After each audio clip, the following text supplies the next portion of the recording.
சின்னத்திரை நடிகை சித்ரா தூக்கிட்டு தற்கொலை செய்து கொண்டுள்ளதாக தகவல் வெளியாகியிருக்கிறது.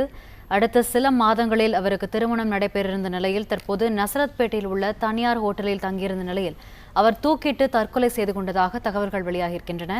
விவரங்களை செய்தியாளர் பாலாஜியிடம் கேட்கலாம். பாலாஜி, இது குறித்த விவரங்களை பதிவு செய்யலாம். திருவான்மூர் பகுதியைச் சேர்ந்த சின்னத்திரை சீரியல் நடிகை சித்ரா என்பவருக்கு கடந்த 4 மாதங்களுக்கு முன்பு கேமந்த் என்பவருடன் நிச்சயதார்த்தம் நடைபெற்றது. இந்த நிலையில் இவர் தனியார் தொலைக்காட்சி ஒன்றில் சீரியலில் தற்போது நடித்து வருகிறார்.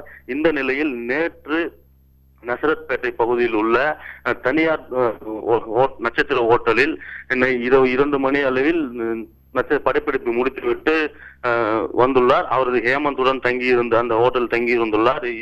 படப்பிடிப்பு முடித்து வந்தவுடன் தங்கியிருந்த நிச்சயதார்த்தமானவருடன் தங்கியிருந்த அவரை ரூமிலிருந்து அறையிலிருந்து வெளியே செல்லுமாறு குளிக்க வேண்டும் என்று வெளியே செல்லுமாறு சொல்லியிருக்கிறார். இதை அடுத்து ஹேமந்த் அறையிலிருந்து வெளியே சென்றுள்ளார். இதை அடுத்து அறையை தாழிட்டு கொண்டு குளிக்க சென்றார். சிறிது நேரம் வெகு நேரமாகியும் கதவை திறக்காததால் சந்தேகமடைந்த ஹேமந்த் கதவை தட்டி பார்த்துள்ளார். மேலும் கதவு திறக்காதால் அறையின் ஊழியரை வரவழைத்து அந்த அறைக்கு வேறொரு பூட்டை கொண்டு கதவு திறந்து பார்த்தபோது அந்த அறையில் சித்ரா தானே புடவையால் மின்விசிறியில் தூக்கிட்டு தற்கொலை செய்து கொண்டுள்ளார். உடனடியாக நசரத்பேட்டை காவல்துறையினருக்கு அளித்த தகவலின் அடிப்படையில் நதியின் பேரத்தை கைப்பற்றி தற்போது நசரத்பேட்டை காவல்துறையினர் விசாரணை செய்து வருகிறது.